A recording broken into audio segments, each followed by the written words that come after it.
Hello guys, welcome back to my channel once again. Hope you are doing well. Let's start reading English newspaper. India's first solar mission craft reaches final destination. India का पहला solar mission craft reaches final destination, अपने final destination पर पहुंच चुका है. Reaches means पहुंचना, final destination means अपने अंतिम गंतव्य पर, मीन्स जिस जगह जिस पॉइंट पर उसको पहुंचना था वो अपना सोलर मिशन जो है वहाँ पर पहुंच चुका है. So now let's start. Bengaluru. In yet another success for its space program, India's first solar mission craft Aditya L1 on Saturday reached its destination. In yet another success for its space program, कह रहे अपने space programme के लिए in yet another success, अपनी इसको दूसरी सफलता मिली है.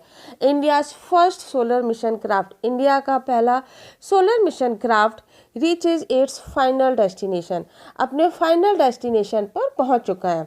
The L1 point about 1.5 million kilometer from the Earth, where it will orbit the Sun. और इसका जो डेस्टिनेशन है जहाँ पर ये पहुँचा है about 1.5 kilometre from the earth, ये अर्थ से जो इसकी दूरी है वो कितनी है 1.5 kilometre. From here it will orbit the sun, और जहाँ पर ये सन के चक्कर लगाएगा. ऑर्बिट द सन मीन्स सर के चारों ओर घूमेगा सन के एंड उसके चक्कर लगाएगा. And study are stars wonder, और हमारे तारों के जो वंडर मीन्स उसके जो आश्चर्यजनक चीज़ें हैं, रहस्यमयी चीज़ें हैं जो अभी तक हमें नहीं पता है, उनके बारे में स्टडी करेगा. Uninterrupted by eclipses and occultations. Uninterrupted means बिना रुके, नॉट स्टॉप. जैसे कि हम लोग एग्जाम्पल के लिए बोलते हैं कि 8 hours ऑफ अनइंटरप्टेड स्लीप, कि हमको बिना रुके कंटिन्यू 8 घंटे की नींद लेनी चाहिए. या फिर बोल सकते हैं an uninterrupted view of ocean, कि समुद्र का जो हमने जो सीन है उसका जो व्यू है वो बिना रुके हम उसको देखते रहे. सो अनइंटरप्टेड मीन्स बिना रुके, नॉट स्टॉप. तो ये हमारा जो मिशन है, हमारा जो मिशन क्राफ्ट है, ये हमारे सूर्य के चारों ओर चक्कर लगाएगा. And about and where it will orbit the sun, सूर्य के चक्कर लगाएगा. And study are stars wonder, और सूर्य के जो तारों के जो वंडर्स हैं उनके बारे में स्टडी करेगा. एंड अनइंटरप्टेड बाय एक्लिप्स, और जो एक्लिप्स मीन्स होता है ग्रहण.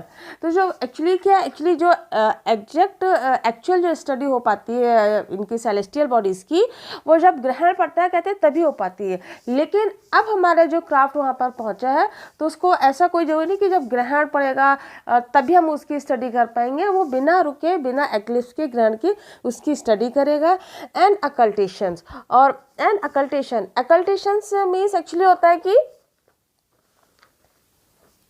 the passage of one celestial body in front of another, hiding the other from view, कि जो सेलेस्टियल बॉडीज़ का जो पैसेज होता है उसका जो पैसेज होता है that is called as occultation. In front of another, एक दूसरे के सामने से. आपने देखा ना सोलर सिस्टम हमारा जो है वो किस तरह से सेलेस्टियल बॉडीज़ अपनी अपनी जगह पर सिचुएटेड होती हैं. So that is called as occultations. तो इस तरह से हमारा जो सोलर मिशन जो है क्राफ्ट जो है वो वहाँ पर पहुँच चुका है और उसके बारे में वो स्टडी करेगा. ISRO's latest feet, actually latest feet means होता है कि बहुत ही उल्लेखनीय काम करना. ये इट इज़ अ नाउन, ये आपका एक नाउन है. Something you do that shows great strength, skill और करेज. शक्ति, कुशलता या साहसपूर्ण कार्य, या जिसको हम लोग बोल सकते हैं उल्लेखनीय कार्य, जिसको हम लोग बोलते हैं. तो फीट मीन जब आप कोई बहुत ही इंपॉर्टेंट वर्क करते हैं, उल्लेखनीय काम करते हैं, so that is called as a feat. Example के लिए that new bridge is a remarkable feat of engineering. अगर हमारे शहर में कोई नई बिल्डिंग बनती है, कोई नया ब्रिज बनता है या कुछ नई चीज़ बनती है तो हम उसको बोलते हैं कि know the building is very good, इसका इंफ्रास्ट्रक्चर बहुत अच्छा है. तो वो मीन्स जो इंजीनियर ने उसका जो काम किया है या जो इसकी इंजीनियरिंग है, उसका वे ऑफ स्ट्रक्चर जो है वो that is very good. So this is called as a feat. So India's ISRO's latest feat India का इसरो का जो नया लेटेस्ट फीट है, उसका जो नया उल्लेखनीय काम है, comes under after the success of Chandrayaan-3. वो चंद्रयान-3 की सक्सेस के बाद ही सामने आ गया है। Where the space agency achieve the challenging soft landing of craft on the lunar surface. जहाँ पर चंद्रयान-3 आपको याद होगा, है ना, हाईली सक्सेसफुल, बहुत ज़्यादा सक्सेस हुआ था, जहाँ पर स्पेस एजेंसी ने अचीव किया था द चैलेंजिंग सॉफ्ट लैंडिंग। जो लैंडिंग होती that is called as a soft landing, challenging soft landing को एक्सेप्ट किया था craft on the lunar surface, चंद्रमा की सतह पर।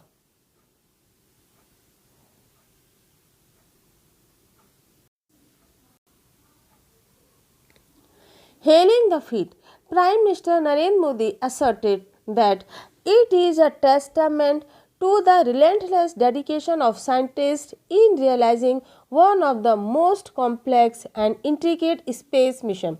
Hailing the feat means उनके साइंटिस्ट के कामों की सराहना करते हुए prime minister Narendra Modi asserted, prime minister Narendra Modi ने कहा that it is a testament, ये एक टेस्टामेंट है। टेस्टामेंट मीन्स प्रूफ होना, to the relentless means continue, लगातार, बिना रुके, डेडिकेशन ऑफ साइंटिस्ट, वैज्ञानिकों का डेडिकेशन, उनका योगदान, in realising one of the most complex, realise करने में, one of the most complex means one of the most difficult task, complex and intricate space mission. ये उनका उन्होंने सराहना की है, हमारे जो साइंटिस्ट, हमारे वैज्ञानिकों, उनकी सराहना करते हुए कहा है कि हमारे वैज्ञानिकों का ये एक बहुत बड़ा प्रूफ है कि उन्होंने रिलेंटलेस, बिना रुके, डेडिकेशन ऑफ साइंटिस्ट, कि उन्होंने बिना रुके ये जो मोस्ट कॉम्प्लेक्स वर्क था उसको उन्होंने सफलतापूर्वक किया। Modi said he joins the nation in applauding the extraordinary feat, कि उन्होंने हमेशा देश को ज्वाइन किया है। He joins the nation, वो हमेशा देश को ज्वाइन करते हैं। In applauding, applauding मीन्स प्रशंसा करना, this extraordinary feat, उनका जो extraordinary काम है, सराहनीय काम है, उल्लेखनीय काम है, उसमें द लैग्रेंज पॉइंट, वो पॉइंट जिस पर आपका अर्थ और जिस पर आपका ये मिशन आपका रीच हुआ है, जहाँ पर ये पहुँचा है, that point is called as a Lagrange. The Lagrange point L1 of sun earth system, कह रहे हैं Lagrange point earth sun system का इज अबाउट 1%, कह रहे 1% के आसपास है, about the total distance between the earth and sun, earth और सन के बीच में। The satellite in a halo orbit, कह रहे हैं सैटेलाइट हॉलो ऑर्बिट में अराउंड द L1 पॉइंट के अराउंड में हैज़ ए मेजर एडवांटेज, उसके बहुत ही मेजर एडवांटेज है ऑफ कॉन्टीन्यूसली व्यू ऑफ सन, कह रहे हैं सन के जब वो कॉन्टीन्यूस व्यू करेगा, मीन्स हमारा जो L1 पॉइंट है जहाँ पर ये पहुँचेगा क्राफ्ट, फिर उसके बाद ये सन के चारों ओर चक्कर लगाएगा, कंटिन्यू उसका व्यू करेगा, तो इसके बहुत एडवांटेज मिलेंगे। विदाउट एनी अकल्टेशन, बिना किसी रुकावट के, विदाउट एनी अकल्टेशंस एक्लिप्स मीन्स उसको तब किसी अकल्टेशंस की, किसी पैसेज की उसको उसमें ज़रूरत नहीं पड़ेगी, एंड ना ही किसी उसको ग्रहण की एक्लिप्स की ज़रूरत पड़ेगी। ISRO official said, ISRO officials ने कहा, एडिंग, उन्होंने ये ऐड करते हुए कहा कि दैट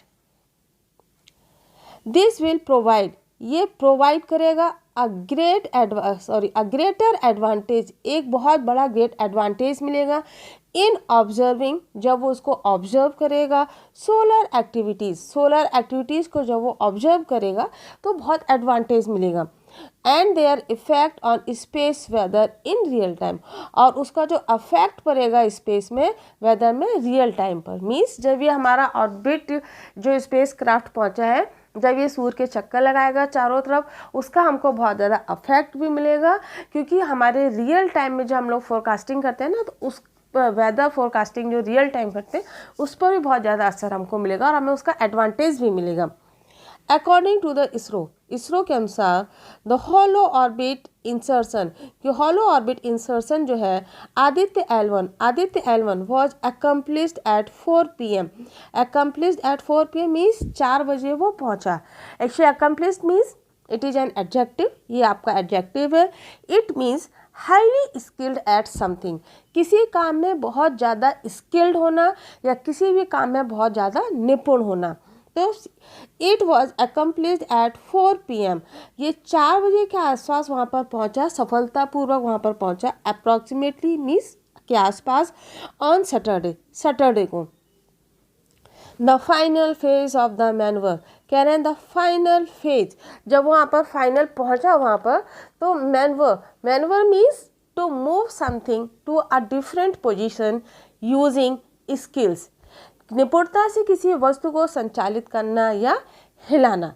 तो कह रहे हैं means involving final phase of the manoeuvre, कह रहे जब वहाँ पर वो निपुणता से वहाँ पर पहुँचा बहुत अच्छे से, involving firing of control engines, और उसमें जब वो इन्वॉल्व हुआ फायरिंग ऑफ कंट्रोल इंजन की फायरिंग को इन्वॉल्व करते हुए, कंट्रोल करते हुए, फॉर अ शॉर्ट ड्यूरेशन, कुछ समय के लिए।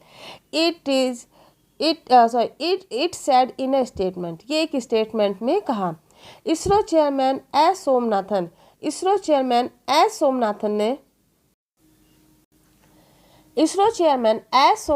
Somnath said Saturday's event was about only, यहाँ पर देखिए आप Saturday event means actually event क्या होता है कि जब हम किसी भी टाइम में कोई इम्पॉर्टेंट काम या कुछ जिसको हम लोग बहुत रिमार्केबल वर्क बोलते हैं, तो that is called as event.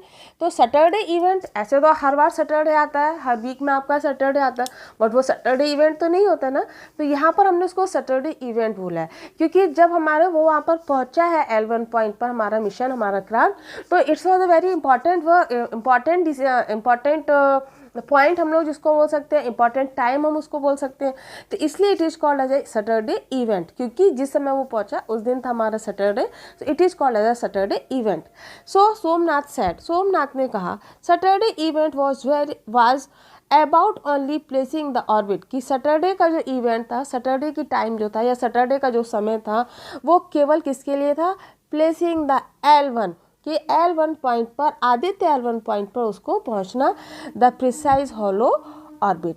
Precise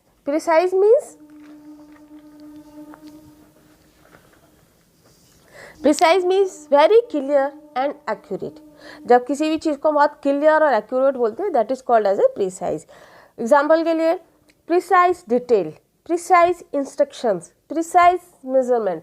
आपको मैंने जो इंस्ट्रक्शंस दिए हैं, so that is very clear, आपको क्यों समझ में नहीं आ रहा है, research means very precise instruction, जो इंस्ट्रक्शंस आपको मिले वो बहुत क्लियर है। So it is said in that sense only. उन्होंने कहा प्रिसाइज हॉलो ऑर्बिट, जो कि हॉलो ऑर्बिट पर बहुत क्लियर तरीके से पहुंचा, वहाँ सबको समझ में आ रहा था। It was moving around the, ये मूव कर रहा था around towards the halo orbit के आसपास, बट वी हैड टू, यहाँ पर देखिएगा हैड टू लिखा है। जब हम किसी भी काम को कंपल्सरी हमें करना ही पड़ता है, फोर्सफुली कह सकते हैं, जैसे हम एग्जांपल के लिए you have to go there, तुम्हें वहाँ पर जाना ही पड़ेगा। You have to do this work, आपको ये काम करना ही पड़ेगा, तो उसमें हैड टू का यूज़ होता है। But we had to do, लेकिन हमें उसमें कुछ चेंजेस करने थे, क्योंकि हैड टू पास में हो गया। We had to do a little orbit of correction, लेकिन हमें इसमें कुछ लिटिल करेक्शंस भी करने पड़ेंगे। To put it at the right place, means right place पर इसको पुट करने के लिए, इस पर पहुंचाने के लिए। ये अपने पॉइंट पर तो पहुंचा है, लेकिन हो सकता है कि पॉइंट से थोड़ा सा आगे पीछे कुछ पॉइंट का डिफरेंस हो रहा होगा, तो उन्होंने कहा कि हमें कुछ और थोड़े से एफर्ट्स करने पड़ेंगे। सो समथिंग, इसलिए लाइक एज 31 मीटर्स पर सेकेंड वेलोसिटी, कि इसकी जो वेलोसिटी है वो 31 पर सेकेंड पे होनी चाहिए थी। Had to be given means इसको देना पड़ेगा cumulatively means it is an adjective, ये आपका एक एडजेक्टिव है।